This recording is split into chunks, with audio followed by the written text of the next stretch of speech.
은혜라는 제목으로 담임 목사님 말씀 선포하실 때 귀한 은혜 받으시기를 소망합니다. 할렐루야. 오늘도 역사하실 성부성자 성령님을 찬양합니다. 귀한 찬양을 해주신 우리 할렐루야 찬양대 실내야 우리 감사합니다. 박수 한번 하겠습니다. 우리 옆 사람하고도 인사합시다. 사랑합니다. 축복합니다.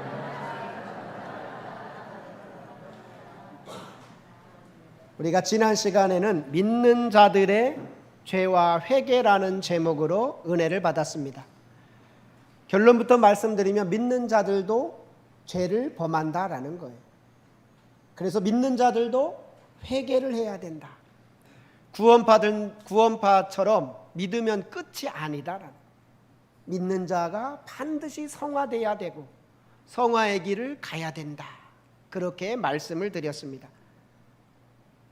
그래서 빌립보서 2장 12절 말씀처럼 그러므로 나의 사랑하는 자들아 너희가 나 있을 때뿐 아니라 더욱 지금 나 없을 때에도 항상 복종하여 다 같이 합니다. 두렵고 떨림으로 너희 구원을 이루라. 두렵고 떨림으로 구원을 이루라. 이거는 완료형이 아니에요. 미완료형. 계속해서 너희는 두렵고 떨림으로 구원을 이루어 가야 된다라는 거. 성화가 반드시 필요하다라고 했습니다. 왜 성화가 필요하느냐? 왜 성화의 은혜를 우리는 계속 받아야 되느냐?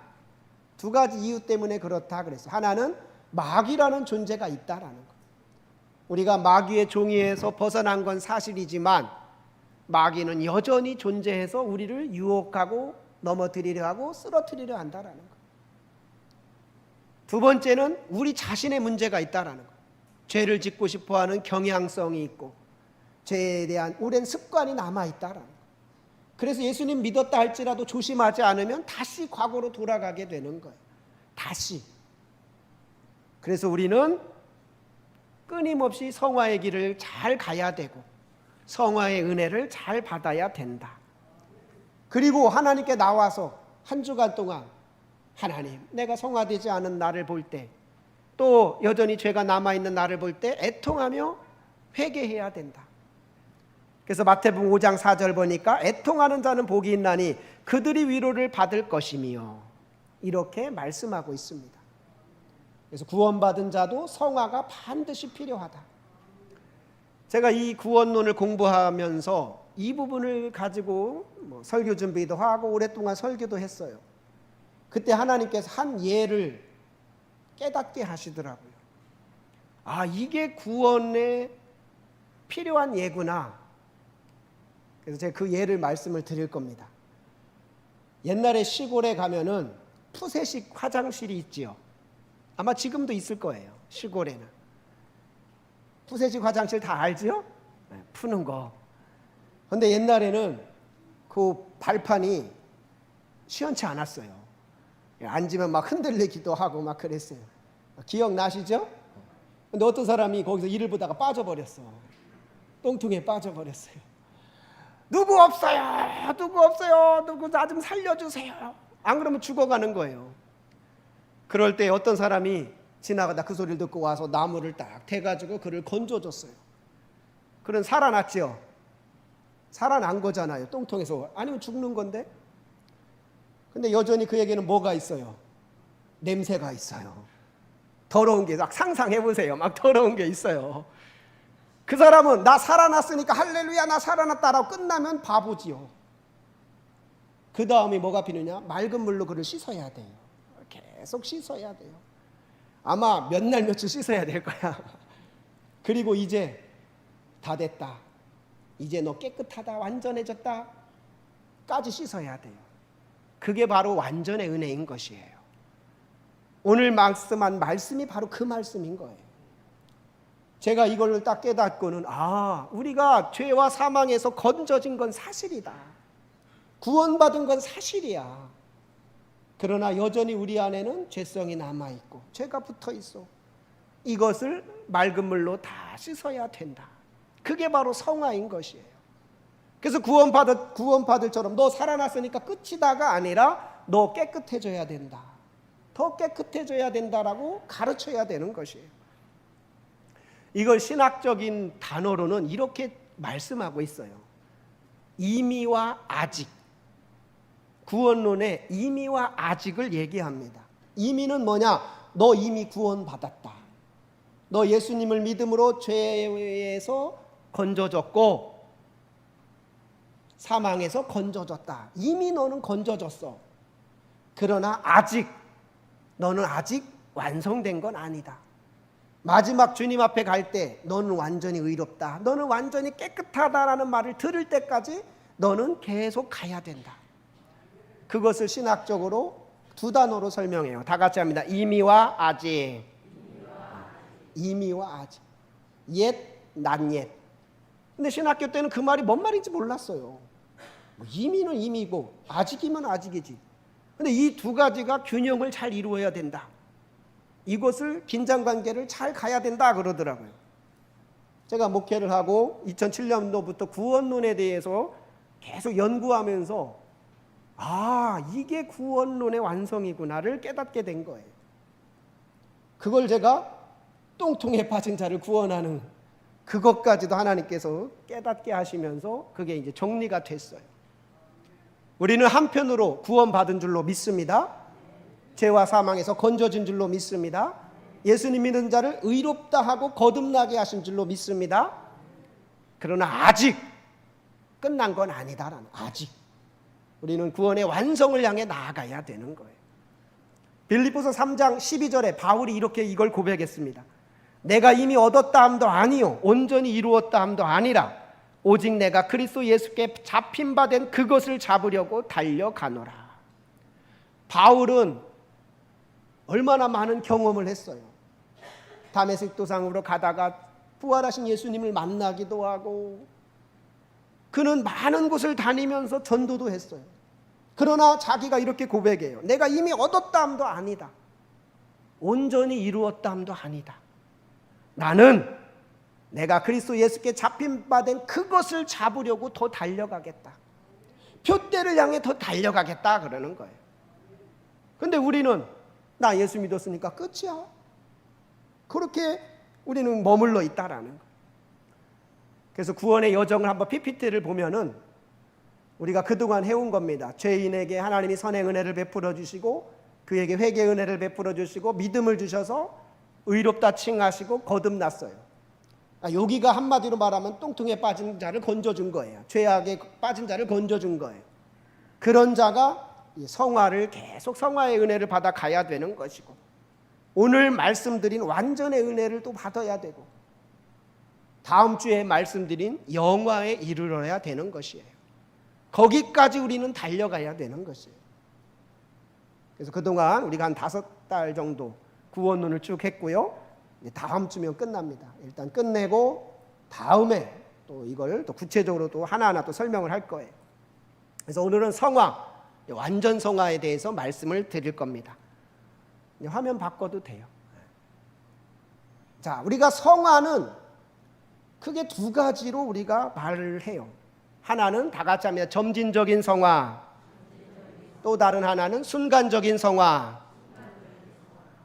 그러니까 우리가 예수님을 믿어요. 거듭난 우리가 예수님을 믿고 지난주에 말씀처럼 회개하고 또 거룩해 하심을 믿고 나아가다 보면 하나님께서 우리를 점진적으로 이렇게 성화시켜 주셔요. 마치 어린아이가 점점 자라듯 자라나게 하시는 것이에요. 이것을 점진적인 성화라고 합니다. 그러니까 예수님 믿는 우리는 당연히 자라나야 돼요. 어린아이가 태어났는데 10년이 되고 20년이 돼도 그대로다 하면 얼마나 부모님은 참 안타깝겠어요. 우리가 예수님을 믿으면 10년이 되면 10년만큼 자라야 되고 20년 되면 20년만큼 자라야 돼요. 점진적인 성화를 이루어야 되는 것입니다. 그런데 이 성화는 하나님의 은혜가 필요하다 그랬어요. 그래서 우리는 날마다 하나님께 은혜를 구해야 돼요. 다 같이 하나님 성화의 은혜를 베풀어 주옵소서. 하나님 나에게 성화의 은혜를 베풀어 주세요. 그러면서 날마다 우리가 자라나기를 힘써야 되는 것입니다. 웨슬리 목사님 여기서 한 단계 더 나가요. 그럼 우리가 어떻게 해야 하나님의 은혜를 더 받고 어떻게 해야 우리가 점진적으로 더 자랄 수 있을까? 어떻게 해야 더 우리가 성화의 은혜를 받을 수 있을까? 그걸 정리하며 말씀했는데 그게 뭐냐? 은혜의 수단이라고 해요. 다 같이 합니다. 은혜의 수단.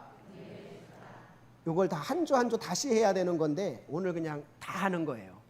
정리하려고. 다음에 또 자세히 하겠지만. 그러니까 은혜의 수단은 은혜를 받는 방법, 이런 뜻이에요. 은혜를 받는 통로. 우리가 어떻게 해야 하나님께 더 은혜를 받아서 더 잘 자랄 수 있을까? 우리가 어떻게 하나님께 은혜를 받아 성화의 은혜를 더 잘 받고 갈 수 있을까? 이걸 은혜의 수단이라고 말하며 이걸 강조했어요. 은혜의 수단은 크게 두 종류로 나뉘어요. 하나는 하나님을 향하는 행동들. 우리가 하나님을 향해 어떻게 할 때 은혜를 더 받게 되느냐, 그걸 말했는데 그 첫 번째가 기도예요. 기도는 강력한 은혜의 통로예요. 은혜의 수단입니다. 우리가 하나님 앞에 기도할 때 하나님은 우리에게 은혜를 베풀어 주셔요. 마태복음 7장 7절 8절에 이렇게 말씀했습니다. 구하라 그리하면 너에게 주실 것이요, 찾으라 그리하면 찾아낼 것이요, 문을 두드리라 그리하면 너희에게 열릴 것이니 구하는 이마다 받을 것이요, 찾는 이는 찾아낼 것이요, 두드리는 이에게는 열릴 것이니라. 아멘. 그래서 여러분이 성화의 은혜를 더 받고 싶고 하나님의 은혜를 더 받고 싶으면 기도라는 은혜의 수단을 활용해야 돼요. 열심히 주님께 나와 기도하면서 하나님께 은혜를 구해야 돼요. 이렇게 다 같이 하면 주여 나에게 은혜를 베풀어 주옵소서. 칭의 은혜 전의 사람은 하나님 내가 예수님 믿고 거듭나게 해주세요. 그런 기도해야 된다면, 성화의 단계에 있는 사람은 하나님 나에게 성화의 은혜를 베풀어 주세요. 그렇게 기도할 때 하나님께서 은혜를 베풀어 주시더라. 이거는 성경에 있는 것들을 정리한 거예요. 두 번째 은혜의 수단은 뭐냐? 다 같이 합니다. 성경 탐구. 성경을 그냥 간단하게 보는 정도가 아니라 탐구해야 된다라는. 성경에서 하나님이 어떤 분인가, 구원이 무엇인가를 잘 알아야 된다라는. 그러니까 여러분들이 그게 어려우니까 목사님이 설교 때마다 이제 성경을 가르쳐 주잖아요. 그러니까 이 시간이 하나님의 은혜를 받는 시간인 것이에요. 이 시간이 하나님의 은혜를 받는 통로인 것입니다. 그러니까 여러분들은 이 성경을 배우고 성경을 읽기를 힘써야 되는 것이에요. 디모데후서 3장 16, 17절에 이렇게 말씀했습니다. 모든 성경은 하나님의 감동으로 된 것으로 교훈과 책망과 바르게 함과 의로 교육하기에 유익하니 이는 하나님의 사람으로 온전하게 하며 모든 선한 일을 행할 능력을 갖추게 하려 함이라. 아멘. 성경이 우리를 온전하게 한다라는 거예요. 그러니까 우리는 부지런히 말씀을 보고 듣고 말씀을 연구해야 되는 것입니다. 세 번째 은혜의 또 수단이 있어요. 은혜의 통로가. 그게 뭐냐? 다 같이 합니다. 성만찬. 성만찬이 하나님께서 또 우리에게 허락하신 은혜의 수단이라는 거예요. 실제로 많은 사람들이 성만찬에 참여해서 은혜를 많이 받아요. 그러니까 여러분들이 성만찬 합니다 하면은 하나님 오늘도 은혜를 주세요, 이런 마음으로 참여해야 돼요. 모건대학의 이선희 교수는 성만찬에 참여했다가 송구영신 예배 때 했던 성만찬이에요. 저쪽에 앉아서 성만찬을 참여하는 가운데 십자가에서 예수님의 피가 흘러오더라는 거예요. 그리고 자기를 깨끗하게 해주시고, 특히 자기 사모님이 그 아내가 아팠는데 그 불치병이 치유된 은혜를 경험했대요. 그래서 성만찬에 자기는 은혜를 받았다라고 간증하더라고요. 감신대의 박혜정 교수는 그가 간증하기를 미국에서 유학생활할 때 너무 힘들고 외로웠대요. 너무 힘들었대요. 그런데 성만찬을 하는데 성만찬에 주관하는 그러한 교수님이 박 선생, 박 학생 그랬겠죠. 박혜정 학생, 그 눈을 보면서, 미국은 그렇게 한대요. 딱 손을 잡는데 그러면서 주면서 하나님이 당신을 사랑해, 하나님이 당신을 사랑해, 이렇게 하면서 준다는 거예요. 그때 자기가 그 은혜를 받았다는 거예요. 유학 그 외로운 시절에 자기가 그 외로움을 주님께서 회복시켜주고 치료해 주시더라는 거예요. 그러니까 성만찬에 그런 은혜가 있다라는 거예요. 네 번째 은혜의 통로는 뭐냐? 은혜의 수단은 다 같이 합니다. 금식. 금식도 은혜의 수단이었어요. 그래서 웨슬리 목사님은 일주일에 꼭 하루를 정해서 금식을 하고, 그 당시에는 그게 보편화됐어요. 근데 이 금식은 혼자 단독적으로 할 게 아니라 다른 것과 같이 해야 된다 그랬어요. 다시 말해서 기도하며 금식하고, 성경을 연구하며 금식하고, 성만찬에 참여하며 금식하며, 결국은 하나님의 은혜를 구하는 거예요. 이게 바로 은혜의 수단이다. 우리가 이런 걸 행할 때 하나님께서 우리에게 은혜를 주시더라. 은혜의 수단의 두 번째 가지는 이웃을 향한 행동이에요. 이웃을 향한 행동. 첫 번째 가지는 하나님을 향한 행동이었고, 그래서 기도나 성경이나 성만찬이나 금식이었다면, 두 번째는 이웃을 향한 행동에 은혜의 수단이 있다. 그게 뭐냐? 대표적인 게 다 같이 합니다. 구제. 우리가 남을 구제하는 게 은혜를 받는 거예요. 성경이 그렇게 얘기했어요. 마태복음 5장 7절. 긍휼히 여기는 자는 복이 있나니 그들이 긍휼히 여김을 받을 것이며. 그러니까 여러분들이 남을 구제하는 건 하나님이 그런 자에게 은혜를 주신다라는 거예요. 긍휼히 여겨주신다. 그래서 이런 것들, 이거 외에도 속회가 보니까 은혜의 수단이고, 교회도 은혜의 수단이고, 그러니까 우리가 은혜를 주시는 곳이 있는 거예요. 하나님이. 생각해 보세요. 하나님께서 술집에 가 있는데 은혜 주시겠어요? 간혹 그럴 수도 있지. 그러나 그러기는 쉽지 않죠. 교회에 나와서 말씀을 듣고 기도하는 가운데 은혜를 주시기가 훨씬 확률이 높지요. 그래서 우리가 이 땅에 살면서 신앙생활 한다는 건 바로 은혜의 수단을 활용하는 거예요. 기도하고 말씀 듣고 성만찬 참여하고 금식하고 구제하고, 그럴 때 하나님께서 은혜를 주시더라. 이렇게 은혜를 받을 갈 때 우리가 점점점 자라나게 되는 것이에요. 점진적인 성화를 이루게 되는 것입니다. 바라기는 저와 여러분이 그렇게 점진적인 성화가 되기를 축원합니다. 우리가 오래 믿은 게 자랑이 아니에요. 내가 얼마나 성화되어 가는가가 내 자랑이 돼야 되는 거고, 그게 하나님의 기쁨이 되는 것입니다. 어떤 사람은 수십 년간 믿어도 똑같아. 어린아이 신앙이야. 그럼 주님은 기뻐할 수가 없죠. 그러나 점점 성화되어 갈 때 하나님이 그것을 기뻐할 줄로 믿습니다. 근데 여기서 중요한 거는 은혜의 수단 자체가 능력 있는 게 아니에요. 우리는 은혜의 수단을 행하면서 하나님을 바라봐야 돼요. 기도를 하면서 하나님을 바라봐야 돼요. 하나님 은혜를 주세요. 성경을 보면서, 말씀을 들으면서, 금식하면서, 성만찬하면서 우리는 하나님을 자꾸 쳐다봐야 되는 거예요. 다 같이 하나님, 나에게 은혜를 베풀어 주세요. 그렇게 할 때 하나님께서 그에게 은혜를 주시는데, 점진적으로 이렇게 하나님 은혜를 주시다가 성화되게 하시다 어느 순간에 순간적으로 성화의 은혜를 베풀어 주신다는 거예요. 순간적으로. 이게 바로 완전의 은혜라고 해요. 완전의 은혜. 이 부분이 참 어려워서 사람들 간에 논쟁이 많았습니다. 점점 우리가 신앙생활하면서 성화되어 가는 그가 어느 순간에 주님께서 이런 말씀을 딱 그에게 전해 주셔요. 이런 은혜를 주셔요. 깨끗해져라. 깨끗해져라. 내가 원하노니 깨끗함을 받으라. 이런 주님께서 2차 은혜를 주셔요. 마태복음 8장 3절. 예수께서 손을 내밀어 그에게 대시며 이르시되 내가 원하노니 깨끗함을 받으라 하시니 즉시 그의 나병이 깨끗하여 진지라. 그때가 완전의 은혜를 받는다, 그렇게 말합니다. 두 번째 은혜다라고 얘기해요.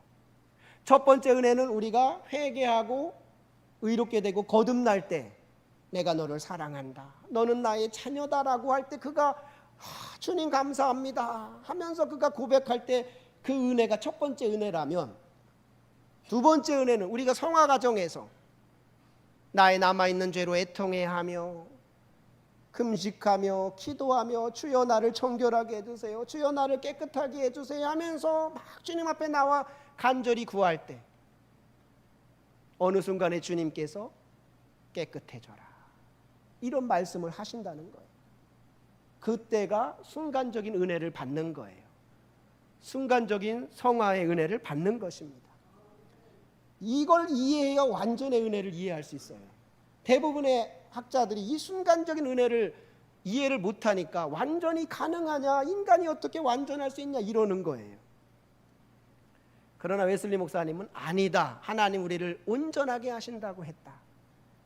근데 제가 보니까 이 순간적인 성화가 장로교 칼빈주의에서는 성령 세례로 강조하고 있더라고요. 제가 로이드 존스 목사님의 성령 세례를 보다 보니까 웨슬리 목사님의 완전에 대한 얘기랑 같아요. 거의 우리가 신앙생활할 때 하나님께 성령 세례를 주시잖아요. 근데 이제 성령 세례 쪽에서는 뭘 강조하느냐 하면 확신, 성령의 권능, 이걸 강조해요. 그래서 우리가 확신을 얻고 성령의 권능을 받아야 증인이 된다, 그걸 강조한다면 웨슬리 목사님은 똑같은 원리예요. 보니까 성령 세례는 하나님이 주시는 역사라며 인간에게 나타나는 게 완전의 은혜인데, 웨슬리 목사님은 성령의 어떤 확신, 능력, 이걸 강조한 게 아니라 말 그대로 완전해지는 그걸 더 강조한 거예요. 근데 똑같은 원리더라고요. 성령 세례랑 완전의 은혜는 똑같은 거예요. 대신 웨슬리 목사님은 그 완전의 은혜를 강조하면서 말 그대로 우리가 완전해지는, 온전히 깨끗해지는 쪽을 더 강조한 거예요. 그래서 성령 세례랑 똑같은 건데 강조점이 다르더라. 자, 오늘 말씀이 바로 완전에 대한 은혜의 말씀으로 웨슬리 목사님 이 말씀을 아주 귀하게 여겨요. 에스겔 36장 25절 보면, 우리 25절 한번 다 같이 읽어보겠습니다. 시작. 맑은 문을 너희에게 뿌려서 너희로 정결하게 하되 곧 너희 모든 더러운 것에서와 모든 우상 숭배에서 너희를 정결하게 할 것이며. 아멘. 맑은 물을 너희에게 뿌리겠다. 그래서 너희를 정결하게 하고 모든 더러운 것에서 정결하게 할 것이다. 이 약속을 완전의 은혜로 받아들인 거예요. 약속으로 믿은 거예요. 26절, 우리 26절 다 같이 또 읽어봅니다. 또 새 영을 너희 속에 두고 새 마음을 너희에게 주되 너희 육신에서 굳은 마음을 제거하고 부드러운 마음을 줄 것이며. 아멘. 내가 새 영을 너희에게 주겠다. 그래서 너희 육신에서 굳은 마음을 제거하고 부드러운 마음을 줄 것이다. 이게 바로 완전의 은혜라고 말씀하는 것입니다. 바라기는 새 영을 주님께서 여러분에게 주시기를 축원합니다. 여러분의 굳은 마음이 제거되고 부드러운 마음이 생겨나게 되기를 원합니다. 그리고 27절에 이렇게 말씀했어요. 다 같이 또 읽어봅니다. 또 내 영을 너희 속에 두어 너희로 내 율례를 행하게 하리니 너희가 내 규례를 지켜 행할지라. 아멘. 내가 내 영을 너희에게 주겠다. 그래서 너희가 내 율례를 행하게 하겠다. 28절, 내가 너희 조상들에게 준 땅에서 너희가 거주하면서 내 백성이 되고 나는 너희 하나님이 되리라. 그리고 29절에 또 이렇게 말씀해요. 우리 29절 다 같이 읽어봅니다. 시작. 내가 너희를 모든 더러운 데에서 구원하고 곡식이 풍성하게 하여 기근이 너희에게 닥치지 아니하게 할 것이며. 아멘.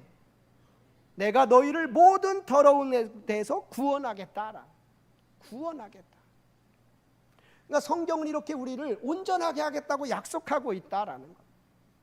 그러니까 하나님은 단지 똥통에 빠진, 죄송합니다, 밥 먹기 전에 똥 얘기해서, 근데 그 이상의 예가 없어요. 제가 보니까 내가 진흙으로 하려다 보니까 진흙도 안 하다.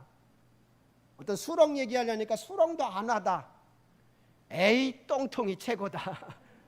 자, 똥통에서 건져진 자, 주님은 이 정도로 만족하는 게 아니에요.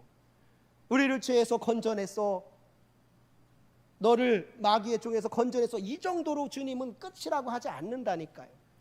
우리에게 맑은 물로 우리를 깨끗하게 씻기를 원하시는 것입니다. 아멘. 우리를 깨끗하게 하기를 원하시는 거예요. 오늘 에스겔 말씀 그대로 맑은 물을 너희에게 뿌려서 너희를 정결하게 하겠다. 이게 주님의 약속이고 목표인 것이에요. 이게 바로 완전 성화인 것입니다. 그런데 많은 신학자들은 이 완전 성화를 거부해요. 어떻게 인간이 완전할 수 있냐? 자꾸 인간 쪽에서만 생각해요. 그러나 그건 하나님의 약속이기 때문에 우리가 약속을 믿어야 되는 거지, 내가 도달해가는 뭐라고 생각하면 안 된다라는 거예요. 그래서 완전 성화의 첫 번째는 모든 죄에서 구원하시겠다. 여기서 모든 죄는 내적인 거예요. 지금 에스겔은 내적인 죄에서 깨끗하게 씻어주겠다고 약속하셔요. 바라기는 하나님께서 저와 여러분에게 완전 성화의 은혜를 베풀어 주기를 축원합니다. 외적인 것뿐만 아니라 내적인 거에서도 깨끗해 주시기를 원합니다. 그리고 완전 성화의 두 번째 특징은 사랑으로 충만해지는 거예요. 하나님을 사랑하고 이웃을 사랑하는 사랑으로 충만해지는 것이에요. 마태복음 22장 35절에서 40절, 그 중에 한 율법사가 예수를 시험하여 묻되 선생님, 율법 중에서 어느 계명이 크니까? 예수께서 이르시되 내 마음을 다하고 목숨을 다하고 뜻을 다하여 주 너희 하나님을 사랑하라 하셨으니 이것이 크고 첫째 되는 계명이요 둘째도 그와 같으니 내 이웃을 내 자신같이 사랑하라 하셨으니 이 두 계명이 온 율법과 선지자의 강령이니라. 아멘. 사랑으로 충만해지는, 그러니까 완전 성화의 은혜가 임할 때는 두 가지의 특징이 나타난다는 거예요. 모든 내적인 죄에서 거룩하게 되는, 두 번째는 하나님을 사랑하고 이웃을 사랑하면서 충만해지는. 그러니까 우리가 완전 성화의 은혜를 받아야 되겠어요? 안 받아야 되겠어요? 아무 생각 없어요? 이거 정말 중요한 설교예요. 제가 오늘 설교가 제일 중요한 설교입니다. 그동안 설교들 중에 다음 주는 또 다음 주가 제일 중요하다 할 것 같아. 오늘 설교 정말 중요한 설교예요. 이 완전의 은혜를 깨닫게 되기까지 저도 참 어려웠어요. 그러나 하나님께서 깨닫게 하셨고 이거야말로 우리가 추구해야 될 목표라는 걸 알게 돼요. 왜냐? 제가 속상한 게 그거예요. 예수님 믿어도 마음에는 미움이 가득해. 원망이 가득하고 누구를 욕하고. 정말 교회 와서 기도해야 돼요. 하나님, 내 마음이 거룩하게 하옵소서. 사랑으로 충만해지게 하옵소서. 그렇지 않으면 죄송합니다. 그렇지 않으면 나중에 우리가 주님 앞에 갔을 때 어떻게 주님 앞에 인정될지 몰라요. 이게 완전 성화가 정말 필요하니까요. 성화가 필요하다니까요. 그런데 우리는 그건 뒷전이야. 그리고 실컷 미워하고 욕하고 누구 이간질하고 겁나는 거예요. 겁나. 완전 성화의 은혜를 사모하는 저와 여러분이 되기를 축원합니다. 그럼 어떻게 해야 됩니까?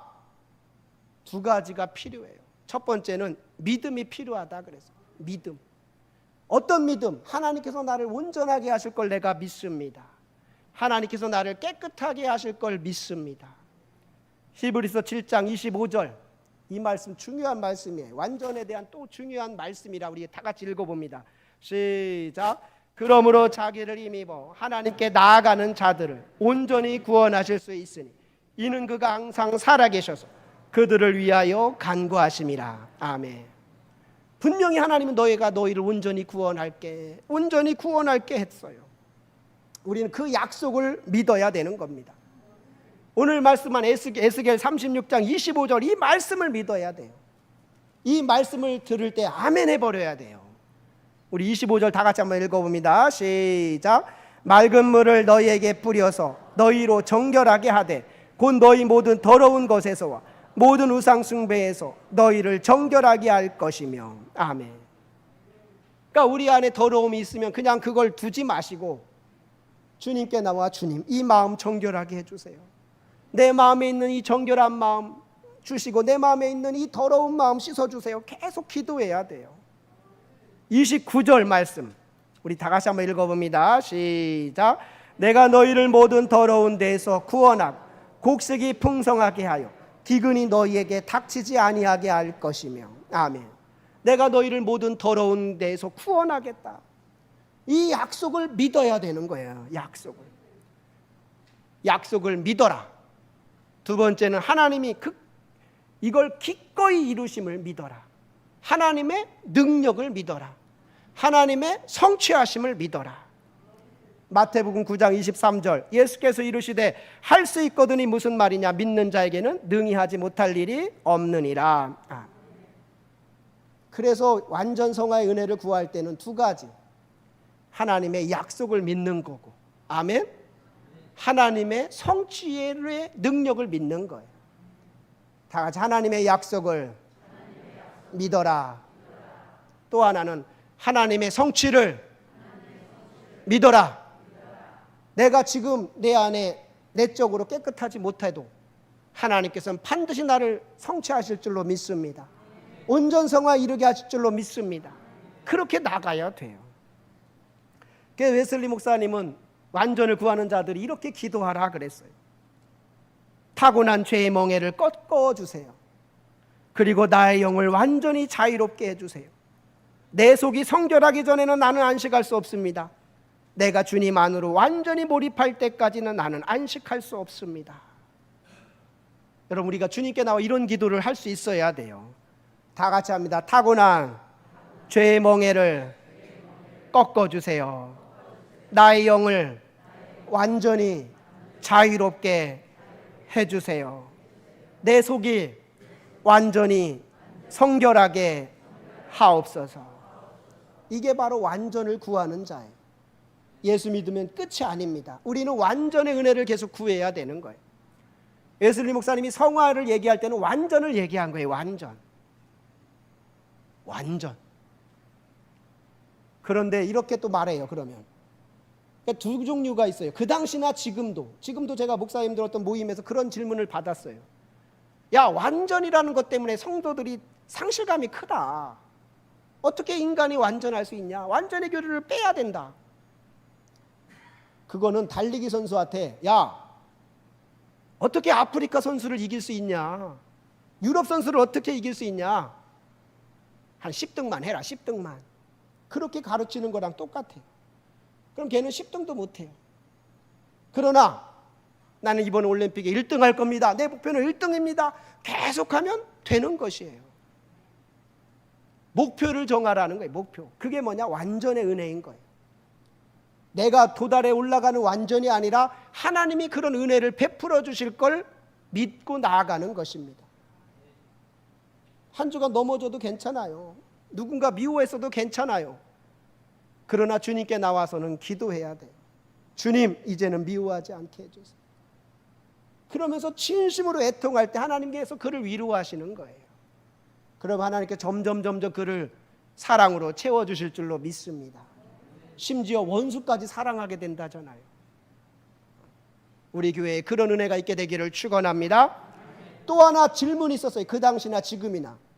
그럼 이 완전은 죽을 때 가능할 거 아니냐? 현재는 불가능한 거 아니야? 근데 웨슬리 목사님, 아니다. 성경에서는 지금 그 은혜를 주신다 했더라. 지금 그 은혜를 주신다는 거예요. 그러면서 이렇게 그의 책에서 설교에서 말씀합니다. 그러므로 그가 너희를 오늘 구원하시기를 원하신다는 사실을 믿으라. 그는 너희를 지금 구원하기를 원하신다. 보라, 지금이 허락된 때다. 그가 너는 깨끗해져라고 지금 말씀하신다. 다만 믿기만 해라. 그러면 너는 믿는 자에게는 모든 것이 가능하다는 사실을 즉시로 발견할 것이다. 하나님은 지금 은혜를 주시기를 원하십니다. 지금 주시기를 원하셔요. 문제는 우리가 구하지 않는 거예요.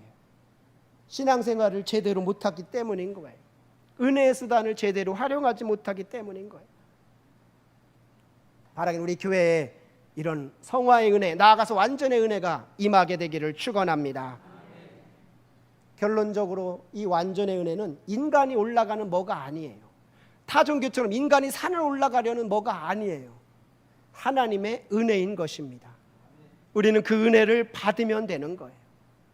완전은 인간을 완전케 하시는 하나님의 은혜요, 하나님의 행동인 것이에요. 우리 인간의 지식으로 이해할 수 있는 게 아닌 것입니다. 우리는 단지 믿음으로 나아가면 되는 거예요. 주여, 나를 완전케 하실 줄로 믿습니다. 외적뿐만 아니라 내적으로도 거룩하게 하시고 성화를 이루게 하시고 하나님의 사랑으로 충만하게 하옵소서. 이렇게 우리가 주님 앞에 나올 때 하나님은 하나님의 때, 생각지 않은 때 우리에게 완전의 은혜를 주실 줄로 믿습니다. 순간적인 은혜를 부어주셔서 너는 이제 깨끗해져라. 마치 문둥병자에게 너는 깨끗해져라 말씀하는 것처럼 그때 우리는 온전히 깨끗하게 될 줄로 믿습니다. 이 말씀을 기대하는 거예요. 25절 말씀 다시 한번 읽어봅니다. 시작. 맑은 물을 너희에게 뿌려서 너희로 정결하게 하되 곧 너희 모든 더러운 것에서 모든 우상 숭배에서 너희를 정결하게 할 것이다. 하나님 맑은 물로 나를 씻어. 이게 잘 상상이 안 되면 아까 하나님 내가 구원받았지만 내 안에 여전히 냄새나고 더러운 게 있습니다. 내 안에 더러운 게 있습니다. 주여 맑은 물로 나를 씻어주세요. 계속 우리가 기도해야 되는 거예요. 29절 말씀을 믿음으로 고백해야 돼요. 우리 29절 다 같이 읽어봅니다. 시작. 내가 너희를 모든 더러운 데에서 구원하고 곡식이 풍성하게 하여 기근이 너희에게 닥치지 아니하게 할 것이며. 아멘. 바라기는 하나님께서 저와 여러분에게 완전의 은혜를 주시기를 원합니다. 우리 교회에 이 말씀이 전해졌다는 건 하나님은 그 은혜를 주시기를 원하고 계신 거예요. 이미 하나님은 준비하고 계셔요. 우리 교회가 성화되고 완전하게 더 은혜를 주시기를 주님은 기다리고 계셔요. 이 말씀이 그냥 전해지는 게 아닙니다. 하나님이 이 말씀을 전해졌다라는 건 그 은혜를 주실 준비를 하고 계셔요. 야곱에게 베델로 올라가라 했을 때는 그 은혜를 주시려고 지금 준비하고 계셔요. 여러분들이 주님 앞에 나와 애통하며 기도하고 회개하며 나올 때, 또 은혜의 수단들을 행할 때 하나님께서 우리에게 두 번째 은혜, 완전의 은혜를 베풀어 주실 줄로 믿습니다. 그래서 우리가 온전히 거룩해져서 그 이후의 삶이 어떻게 바뀌어지는가를 이제 계속 우리가 시간 날 때마다 말씀 전해요.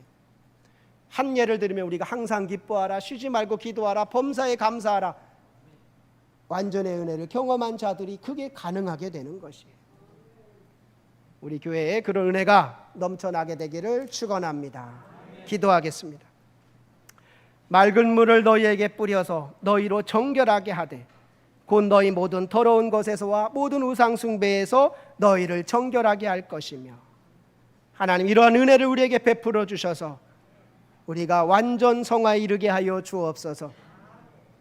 우리를 완전하게 해주셔서 모든 냄새 나는 것, 추한 것들이 다 씻겨지게 하여 주시고 깨끗게 하여 주옵소서. 주님께서 그렇게 역사하실 줄로 믿사오며 우리 주 예수 그리스도의 이름으로 기도하옵나이다. 아멘.